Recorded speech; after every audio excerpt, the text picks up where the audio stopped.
欢迎来到新兴消息频道，请订阅频道，所以大家不要错过当天最热门的新闻。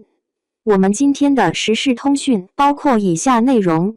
赵丽颖向阳花发布贴片预告，我断定这部大片将会火向全国。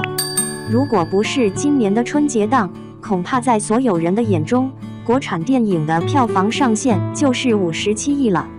自从2021年《长津湖》上映后，以57.75亿票房打破国产电影票房纪录，便稳居中国电影票房总榜第1位，整整4年的时间。如今，这一纪录被哪吒之魔童闹海改写了，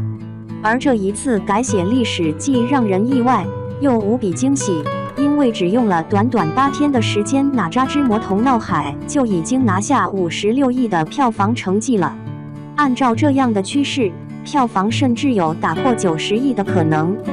哪吒之魔童闹海充分证明，只要品质过硬，题材、阵容都不是问题，即便是一部没有真人演员的国漫，都能冲到中国影史的票房第1，关键还得看质量。接下来还有不少国产电影即将上映，其中有望成为下一匹黑马的不在少数，但我最看好的一部是冯小刚与赵丽颖合作的《向阳花》。目前这部电影发布了贴片预告，不日将与大家见面。我断定这部大片将会火向全国。预告张力十足，赵丽颖再度突破形象。冯小刚看了周处除三害，萌生出想要拍一部小成本电影的想法，于是就有了这部《向阳花》。向阳花将视角对准了刑满释放后的社会边缘女性。黑妹是聋哑女犯，管教帮她找来了懂手语的女犯白狐狸，监督她改造。于是两人相识，并在刑满释放后决定一起搞钱，始终行走在法律的灰色地带。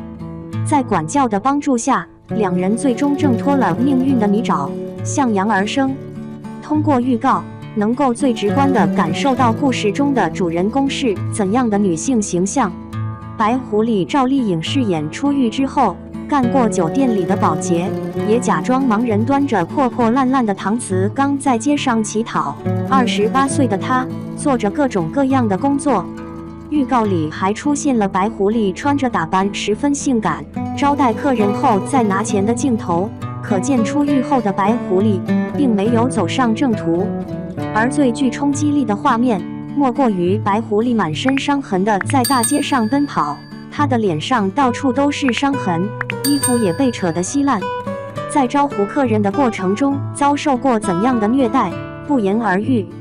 但白狐狸并不是一个绝对意义上的恶人，她之所以做这些工作，目的只有一个，就是给自己的女儿买一个人工耳蜗。为此，她不惜陪酒陪笑，将自己置于险境。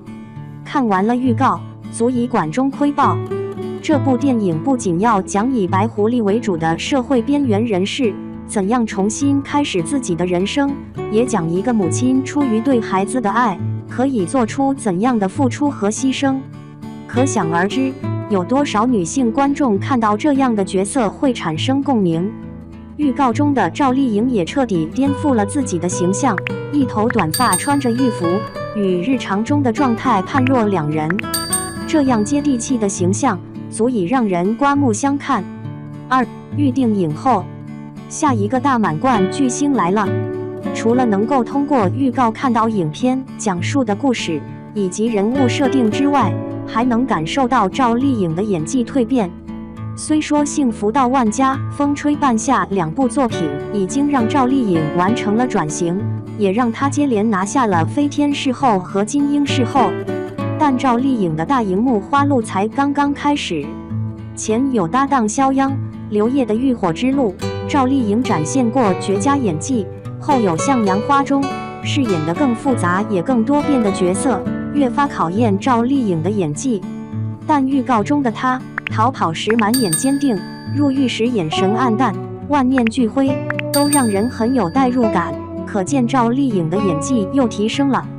如今主流奖项赵丽颖已经拿了不少，接下来就是金鸡、百花、白玉兰等奖项了。这其中有小荧幕奖项，也有大荧幕奖项。从赵丽颖的待播作品来看，小荧幕中有待播的《在人间造成者》，一部是热门的悬疑题材，一部是主旋律剧。前者更容易出爆款，后者则是演员们拿奖必备。无论哪部作品都能让赵丽颖的事业更上一层楼。句号。尤其是《造成者》中，赵丽颖饰演的是敢闯敢试的小人物形象，靠自己的本事改变了他们从农村到城市的命运，也改写了子孙后代的命运。这样的角色与赵丽颖本人的经历有一定的相似之处，更容易让人有代入感。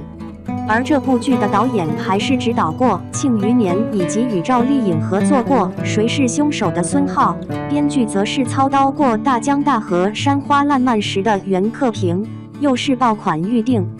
大荧幕中，赵丽颖在《浴火之路》中演过失去孩子的母亲，也在《乔妍的心事》中演过人设复杂的女明星，这两个角色已经让赵丽颖有拿奖的可能性了。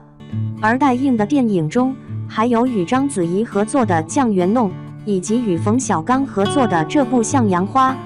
前者虽是配角，但关注度颇高，赵丽颖有望拿最佳女配。而《向阳花》中的白狐狸，则是又一个需要赵丽颖豁出去的角色，还是当之无愧的大女主，拿影后不是问题。这些作品一上线，赵丽颖想必就会拿奖拿到手软，有望成为下一位大满贯。结语：虽说《向阳花》这类题材的票房成绩很难像《战狼2长津湖》这样的主旋律一般创下票房纪录，但《向阳花》却是更难得的现实题材，可以复制《我不是药神》这类作品的成功。而《向阳花》的导演又是冯小刚，已经许久没有在大荧幕中推出新作了，《非诚勿扰3》也更像是捎带手拍的一部电影，并没有展现出冯小刚的真实水平。